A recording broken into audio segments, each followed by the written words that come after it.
എൻ്റെ എത്രയും സ്നേഹം നിറഞ്ഞ ശ്രീധന്യം ചാനലിൻ്റെ സുഹൃത്തുക്കളെ, എല്ലാവർക്കും ആത്മനമസ്കാരം. സുഹൃത്തുക്കളെ, ഇന്ന് നമുക്ക് തിരുവോണം നക്ഷത്രത്തിൻ്റെ 2026 ഗൃഹസ്ഥിതി ഫലവും DNA പരിഹാരങ്ങളും, അത് തിരുവോണം നക്ഷത്രത്തിൻ്റെ ഓരോ പാദത്തിനെയും നമുക്ക് തരംതിരിച്ചെടുക്കാം. 4 പാദങ്ങളുണ്ടല്ലോ, അപ്പം 4 പാദങ്ങൾക്കും എന്താണ്, അതായത് പൊതുവായിട്ടുള്ള ഫലങ്ങൾ എന്നാണ് ഞാൻ പറയാൻ പോകുന്നത്. തിരുവോണ നക്ഷത്രത്തിൽ ജനിച്ചവർക്ക് 2026 വർഷം തിരുവോണ നക്ഷത്രത്തിൻ്റെ അധിപതി ചന്ദ്രനാണ്, അറിയാമല്ലോ.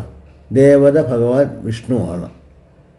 ഈ നക്ഷത്രത്തിൽ പൊതുവെ ജനിച്ചവർ കേൾക്കാനുള്ള ശക്തി വളരെ കൂടുതലായിരിക്കും, അറിവ് ശേഖരിക്കുന്നവരായിരിക്കും.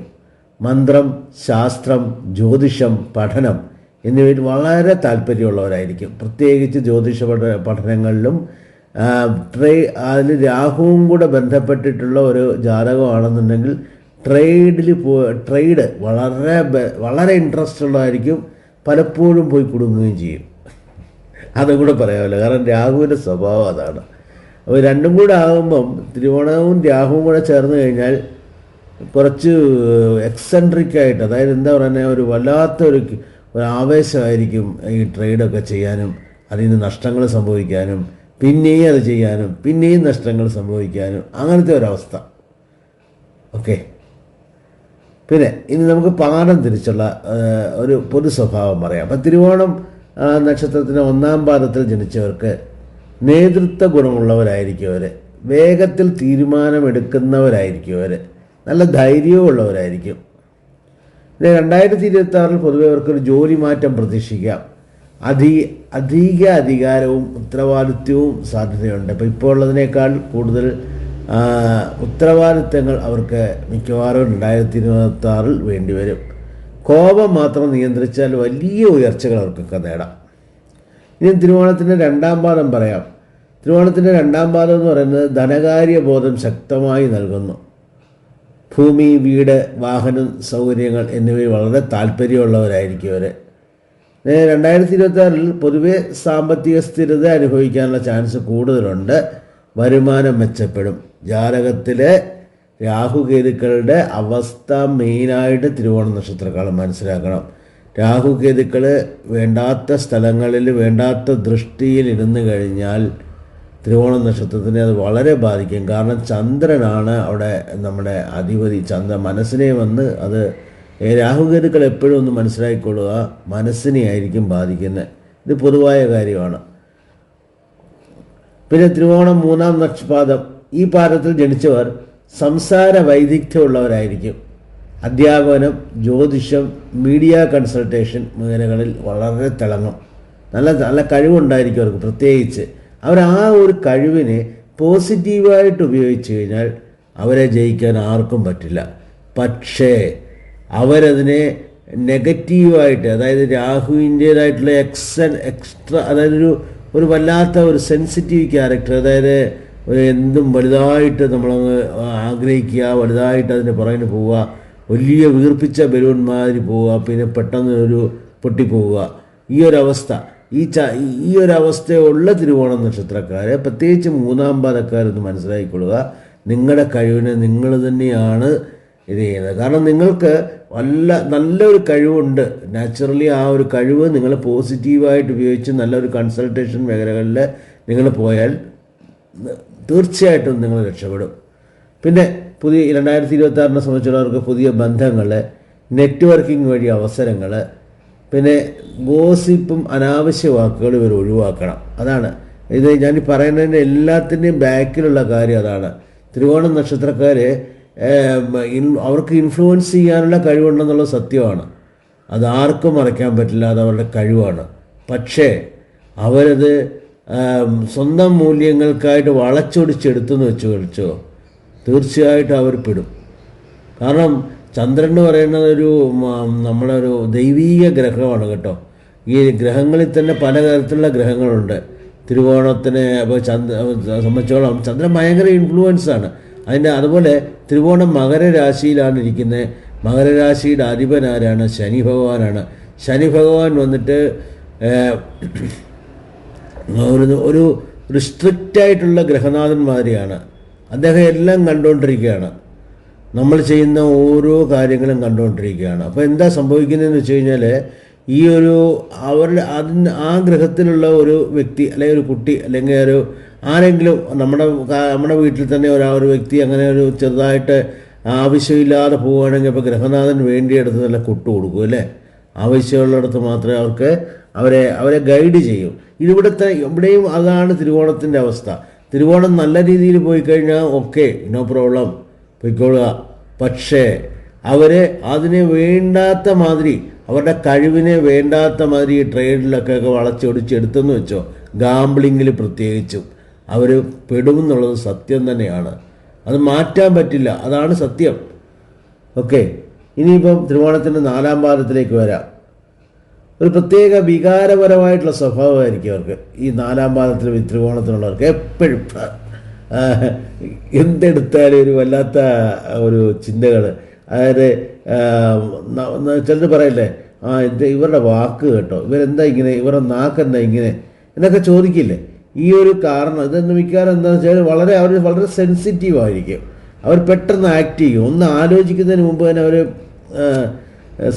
പിന്നെ അവരുടെ വാക്കുകൾ വെളി വരും. ഇതൊരു വലിയ കാര്യം. പക്ഷേ ഇവർക്ക് എന്താ അവരുടെ ഒരു പോസിറ്റീവ്നെസ് എന്നറിയോ, ഇവർ അവരുടെ കുടുംബത്തെ വളരെ സ്നേഹിക്കും, ആത്മാർത്ഥമായിട്ട് സ്നേഹിക്കും. പക്ഷേ അത് തിരിച്ചു കിട്ടണമെന്ന് വെച്ചാൽ ഇല്ല കേട്ടോ, ആത്മാർത്ഥമായിട്ട് സ്നേഹിക്കും. അതുപോലെ ആത്മീയ ചിന്തകളിൽ ഇവർ വളരെ വളരെ പോസിറ്റീവായിരിക്കും. ഇവർ ആത്മീയമായിട്ട് വളരെ എത്രയും പെട്ടെന്ന് ഉയരണം, എത്രയും ആത്മാർത്ഥമായിട്ട് ആത്മീയമായിട്ട് പോകണം എന്നൊക്കെ ചിന്തിക്കും. അതിൻ്റെ കൂടെ ഒത്തിരി അതായത് അന്ധവിശ്വാസങ്ങൾ ഇവർ കയ്യിലെടുക്കും. അതാണ് സത്യം. ആവശ്യമില്ലാത്ത കാര്യങ്ങൾ, അതായത് ചില കാര്യങ്ങൾ നമ്മുടെ പൂർവികർ പറഞ്ഞിരിക്കുന്ന, നമ്മുടെ ആചാര്യന്മാർ പറഞ്ഞിരിക്കുന്ന ഇന്നത്തെ സമൂഹത്തിനെയും നമ്മുടെ വീടുകളിലെയുള്ള വ്യക്തികളെയും വന്നിട്ട് ശരിയാക്കി വയ്ക്കാനാണ്. അതൊരു അന്ധവിശ്വാസമായിട്ടെടുത്ത് ഓവറായിട്ട് അതിനെ എടുത്തു കഴിഞ്ഞാൽ അതും പ്രശ്നം തന്നെയാണ്. എല്ലാം മിതമായിട്ട് മാത്രമേ ആകാവൂ അല്ലേ.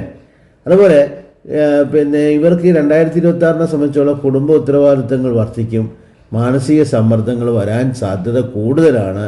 കാരണം അവരുടെ സ്വഭാവത്തിൻ്റെ ഒരു കുഴപ്പമാണത്. ധ്യാനവും പ്രാർത്ഥനയും നിർബന്ധമാണ് ഇവർക്ക്. പിന്നെ നമുക്ക് ഇനിയും ഞാൻ 2025 ഗുരുവിൻ്റെ ഗതി പൊതുവേ ഞാൻ പറയുകയാണേ, അത് നിങ്ങൾ എപ്പോഴും ഒരു കാര്യം മനസ്സിലാക്കിക്കൊള്ളുക, നമ്മളീ പറയുന്നതെല്ലാം പൊതു സ്വഭാവങ്ങളാണ്. ഒരു ജാതകം നമ്മൾ എടുത്തു കഴിഞ്ഞാൽ അതിൻ്റെ മുഖ്യമായ 30% അവരുടെ ആരൂഢത്തിലാണ് ഇരിക്കുന്നത്, അവരുടെ ജനന ജാതകത്തിലാണ് ഇരിക്കുന്നത്. 30 എന്ന് തന്നെ പറയാൻ പറ്റില്ല, 30% എടുക്കാം. അടുത്ത 30% അവരുടെ ദശാബുദ്ധിയിലാണ് ഇരിക്കുന്നത്. അപ്പോൾ എത്രയായി? 60%.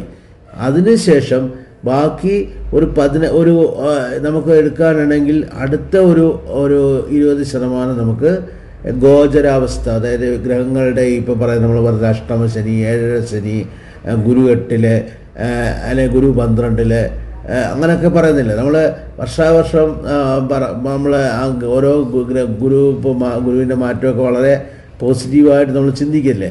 അപ്പോൾ ഇത് ഒരു ജാതകത്തിൻ്റെ 60% ബാക്കിയുള്ള 40%-ലെ ഒരു 20%, പകുതിയാണ് ഈ ഗോചരം എന്ന് പറയുന്നത്. ബാക്കി ഒരു പകുതിയുണ്ട് കേട്ടോ, അത് ദൈവാധീനമാണ്. ദൈവാധീനം എന്ന് പറഞ്ഞാൽ 9-ാം ഭാവമാണ് പറയുന്നതെങ്കിലും വേറെ ഒരു കാര്യമുണ്ട് കേട്ടോ. നമ്മൾ ആത്മാർത്ഥമായിട്ട്, അത് ഏത് ദേവനായിക്കോട്ടെ, ദേവിയായിക്കോട്ടെ, ഏത് ദേവതയായിക്കോട്ടെ, ഏത് മതമായിക്കോട്ടെ, അതിലൊന്നും കാര്യമില്ല. നമ്മൾക്ക് പറഞ്ഞിരിക്കുന്ന ദേവതയെ, അത് പിന്നെ ശ്രീകൃഷ്ണൻ ആയാലും ശരി, അതല്ല ജീസസ് ക്രൈസ്റ്റ് ആയാലും ശരി, അല്ലെങ്കിൽ അള്ളാഹു ആയാലും ശരി, ആത്മാർത്ഥമായിട്ട് നമ്മൾ പ്രാർത്ഥിച്ചാൽ, ആത്മാർത്ഥമായിട്ട് പ്രാർത്ഥിക്കണം. മറ്റുള്ളവരെ കാണിക്കാനോ ഷോ മേക്കിങ്ങിനോ ഒന്നും അല്ല ഞാൻ ചെയ്യരുത്. നമ്മുടെ ആത്മാർത്ഥമായിട്ട് പ്രാർത്ഥിച്ചാൽ ഈ ഒരു 15% ബാക്കിയുണ്ടല്ലോ, അത് ദൈവത്തിൻ്റെ കയ്യിലായിരിക്കുന്നത്. ഇപ്പോൾ ഉദാഹരണമായിട്ട് നമ്മളെ ഒരു നീറ്റ് എഴുതുന്നൊരു കുട്ടിയാണെന്ന് വെച്ചോളുക. നമുക്ക് ആ റാങ്ക് ലിസ്റ്റിൽ ആ 1 മാർക്ക് 2 മാർക്ക് ചിലപ്പോൾ നമുക്ക് റാങ്ക് മാറാൻ ചാൻസ് ഉണ്ട് അല്ലേ, നമുക്ക് സീറ്റേ കിട്ടാതിരിക്കാൻ ചാൻസ് ഉണ്ട്. അതുപോലെയാണ് അവിടെ ഒരു വിശ്വാസത്തിൻ്റെ ഒരു പ്രാധാന്യമുണ്ട്. ദൈവത്തിൻ്റെ ഒരു ആത്മാർത്ഥമായിട്ടുള്ള സപ്പോർട്ട് ഉണ്ടെന്നുണ്ടെങ്കിൽ, ദൈവത്തിനെ നമ്മൾ ആത്മാർത്ഥമായിട്ട് പ്രാർത്ഥിച്ചാൽ നമുക്ക് തീർച്ചയായിട്ടും നമ്മളെ വന്നിട്ടത് നമുക്ക് കിട്ടേണ്ട നമ്മുടെ കർമ്മത്തിൽ കുറച്ചൊക്കെ കുറയ്ക്കാനും നമ്മളെ കണ്ണിൽ കൊള്ളുന്നത് പുരിയത്ത് കൊണ്ടുപോകാനും ഒരു വഴിയുണ്ട്. ഇവിടെയാണ് പരിഹാരങ്ങൾക്കും കാരണം. ഈ പരിഹാരങ്ങൾ തന്നെയാണ് നമ്മൾ പല ജന്മങ്ങളായിട്ട് നമ്മൾ സംഭരിച്ചിരിക്കുന്ന ദോഷാവസ്ഥകൾക്കാണ് നമ്മൾ ഈ ജന്മത്തിൽ അനുഭവിക്കുന്ന വേദനകളും കഷ്ടപ്പാടുകളും മാനസിക സമ്മർദ്ദങ്ങളും അസുഖങ്ങളും എല്ലാം പല ജന്മങ്ങളായിട്ട് കൊണ്ടുവന്നതാണ്, അല്ല ഈ ജന്മത്തിൽ കൊണ്ടുവന്നൊന്നും അല്ലത്.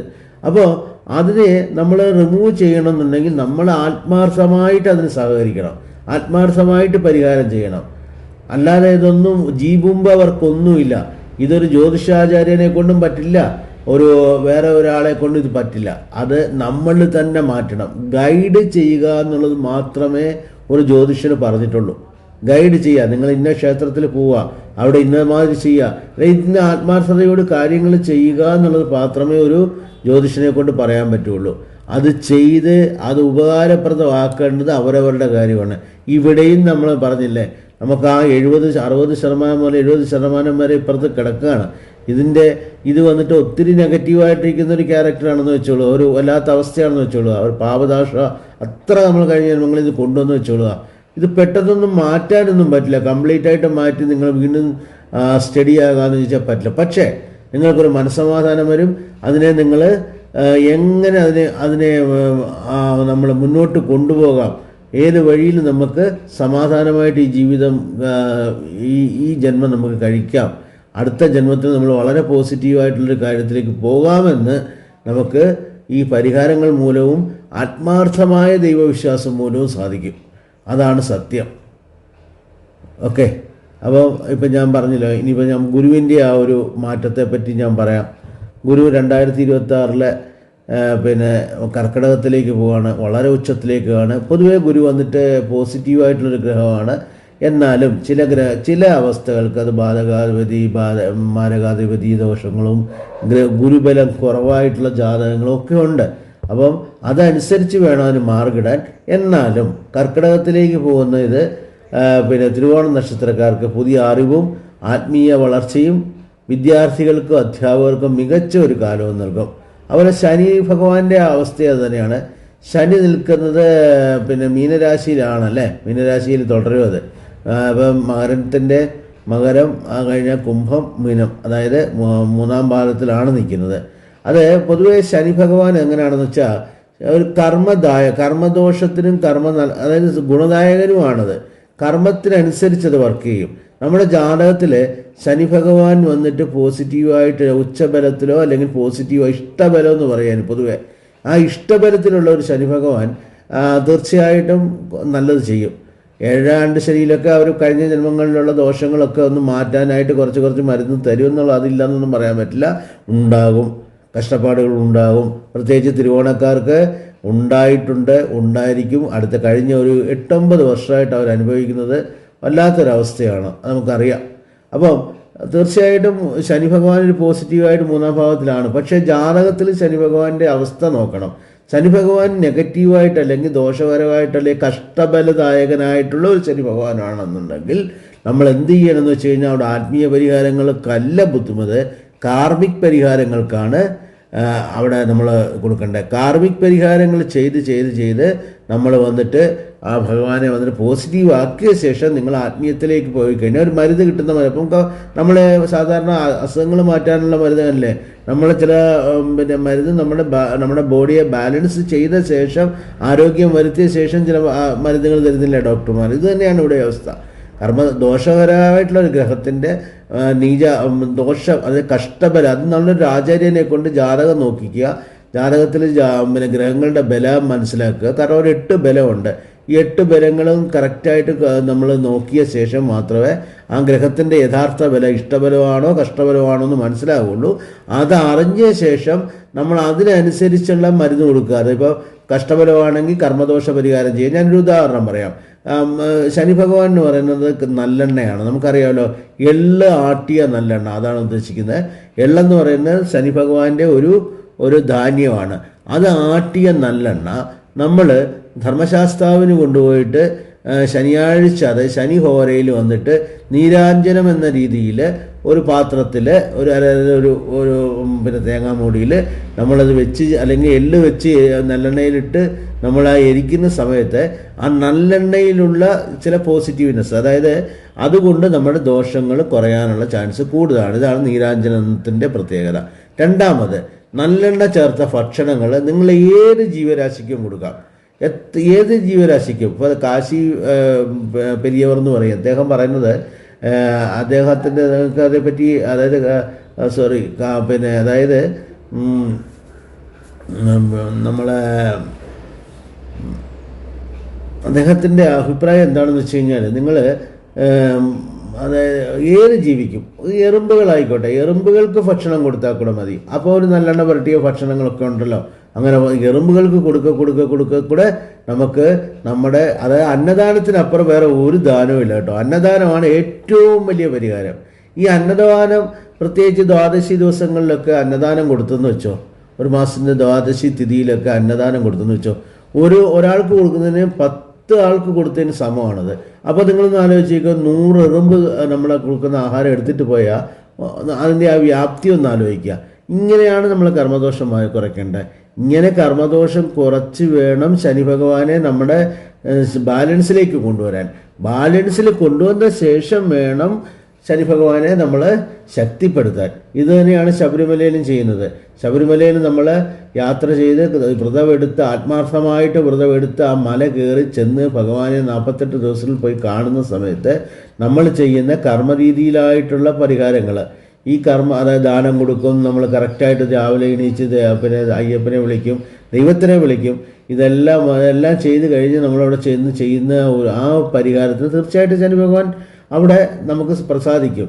ഇത് തന്നെയാണ് നമ്മൾ ഇവിടെയും ചെയ്യേണ്ടത്. ഇത് നിങ്ങൾക്ക് ശബരിമലയിൽ പോകാൻ പറ്റാത്തവർക്ക് നിങ്ങൾക്ക് തീർച്ചയായിട്ടും ഇങ്ങനെ ചെയ്യാം. അല്ലെങ്കിൽ അയ്യപ്പ ക്ഷേത്രത്തിലെ പാല് നിങ്ങൾ കർമ്മദോഷ പരിഹാരം ചെയ്ത ശേഷം അയ്യപ്പ ക്ഷേത്രത്തിലെ നെയ്വിളക്ക് കത്തിക്കാം. അത് നമ്മുടെ ശനി ഭഗവാൻ ഏത് രാശിയിൽ നിൽക്കുന്നോ ആ രാശിയുടെ പിന്നെ പഞ്ചഭൂതം എന്താണ് എന്നൊക്കെ മനസ്സിലാക്കണം. അതുപോലെ ഞാൻ DNA പരിഹാരങ്ങളോട് പറയാം. DNA എന്ന് പറയുമ്പോൾ തിരുവോണം നക്ഷത്രത്തിൻ്റെ DNA നമ്മൾ പോവുകയാണെങ്കിൽ, തിരുവോണം നക്ഷത്രം എന്ന് പറയുന്നത് ചന്ദ്രനാണല്ലോ അതിൻ്റെ പിന്നെ സ്റ്റാർ ലോഡ് നമുക്കറിയില്ല, സ്റ്റാർ ലോഡ് ചന്ദ്രനാണ് അല്ലേ. പിന്നെ അപ്പോൾ തിരുവോണം നക്ഷത്രത്തിൻ്റെ സ്റ്റാർ ലോഡ് ചന്ദ്രനാണ്, പിന്നെ അതിൻ്റെ DNA ശുക്രനാണ്. അത് നിങ്ങൾ പ്രത്യേകിച്ച് മനസ്സിലാക്കിക്കൊള്ളുക. അപ്പോൾ ശുക്രഭഗവാനാണ് തിരുവോണം നക്ഷത്രത്തിൻ്റെ ദോഷാവസ്ഥകൾ അതിന് നല്ലതായാണ് വയ്ക്കേണ്ടത്. അതായത് നമ്മൾ തിരുവോണം നക്ഷത്രക്കാർക്കൊരു നല്ല ഭാര്യ വന്നാൽ, നല്ല ഭാര്യ എന്നാൽ കാര്യങ്ങൾ നോക്കി നടക്കുന്ന അവരുടെ അതായിട്ടുള്ള ഭാര്യ വന്നാൽ, കാര്യങ്ങൾ നടക്കാൻ പറ്റിയാൽ ആ തിരുവോണം നക്ഷത്രക്കാർ രക്ഷപ്പെടുന്ന കാണാം. അതേമാതിരി ഓപ്പോസിറ്റായിട്ട് വന്നാൽ അതോടെ തിരുവോണം നീരുകയും ചെയ്യും. കാരണം എന്താണെന്ന് വെച്ചാൽ തിരുവോണത്തിൻ്റെ DNA വന്നിട്ട് ശുക്രനാണ്. അപ്പോൾ നമുക്കൊരു കാർമിക് പരിഹാരം ഞാൻ നിങ്ങൾക്ക് എല്ലാവർക്കും പറഞ്ഞുതരാം. ശുക്രൻ എന്ന് പറയുന്ന മധുരമാണ്. ഈ മധുരം നമ്മൾ പിന്നെ ഏതെങ്കിലും ജീവികൾക്ക് ഏതെങ്കിലും രൂപത്തിൽ നമ്മൾ ദാനം ചെയ്താൽ, എറുമ്പുകൾക്കായാലും ശരി, ഏത് ജീവികൾക്കായാലും ശരി, ദാനം ചെയ്താൽ നിങ്ങൾ രക്ഷപ്പെടാനുള്ള ചാൻസ് വളരെ കൂടുതലാണ്. ശുക്രനെ ആദ്യം ഒന്ന് സമാധാനപ്പെടുത്തുക.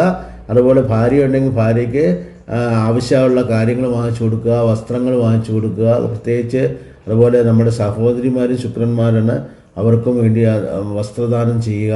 യങ്സ്റ്റേഴ്സായിട്ടുള്ള, അതായത് ഒരു 18 വയസ്സ് മുതൽ വിവാഹം 35 വയസ്സുള്ള ആ ഒരു ടാർഗറ്റിലുള്ള സ്ത്രീകൾക്ക് നമ്മൾ വസ്ത്രദാനം വാങ്ങിച്ചു കൊടുക്കുക. ഇതൊക്കെ വന്നിട്ട് ശുക്രനെ ആക്ടിവേറ്റ് ചെയ്യുന്നതിന് സമമാണ്. അതുപോലെ മധുരം കൊടുക്കുക എന്നുള്ളത് മുഖ്യമായിട്ടുള്ള കാര്യമാണ്. അപ്പോൾ സുഹൃത്തുക്കളെ, ഞാൻ ഈ തിരുവോണം നക്ഷത്രത്തിനെ പറ്റി പറഞ്ഞതിൽ ഒരു 30% എനിക്ക് പറയാൻ പറ്റുള്ളൂ. അതാണ് സത്യം. ജാതകത്തിൽ തിരുവോണം നക്ഷത്രം എങ്ങനെയാണ്, അതിൻ്റെ ചന്ദ്രൻ്റെ അവസ്ഥ എന്താണ്, അതിൻ്റെ ശനിയുടെ അവസ്ഥ എന്താണ്, ഗുരുവിൻ്റെ അവസ്ഥ എന്താണ്, ബലം എന്താണ്, ഗുരുബലം എന്താണ്, ഇതൊക്കെ മനസ്സിലാക്കിയിട്ട് നമുക്ക് യഥാർത്ഥമായിട്ടുള്ളൊരു സൊല്യൂഷൻ ഓരോരുത്തർക്കും തരാൻ പറ്റുള്ളൂ. ആർക്കെങ്കിലും തരത്തിൽ ജാതകത്തിൽ ഏതെങ്കിലും ആവശ്യങ്ങൾ ഉണ്ടെന്നുണ്ടെങ്കിൽ ജാതകത്തിലെ ഗ്രഹബലം നോക്കി ജാതകം നോക്കണം എന്നുള്ളവർ എൻ്റെ വാട്സപ്പിൽ കോൺടാക്റ്റ് ചെയ്യുക. തീർച്ചയായിട്ടും ഞാൻ നിങ്ങൾക്ക് എൻ്റെ സമയമനുസരിച്ച് നിങ്ങളെ തിരിച്ച് കോൺടാക്റ്റ് ചെയ്യുന്നതായിരിക്കും. അതിനുള്ള പരിഹാരങ്ങൾ അത് നോക്കി പറഞ്ഞു തരുന്നതായിരിക്കും. അപ്പോൾ എല്ലാവർക്കും നമസ്കാരം. Thank you very much. എല്ലാവരും എൻ്റെ വീഡിയോസ് ഷെയർ ചെയ്യുക, ലൈക്ക് ചെയ്യുക, കമൻറ്റ് ചെയ്യുക. നമസ്തേ.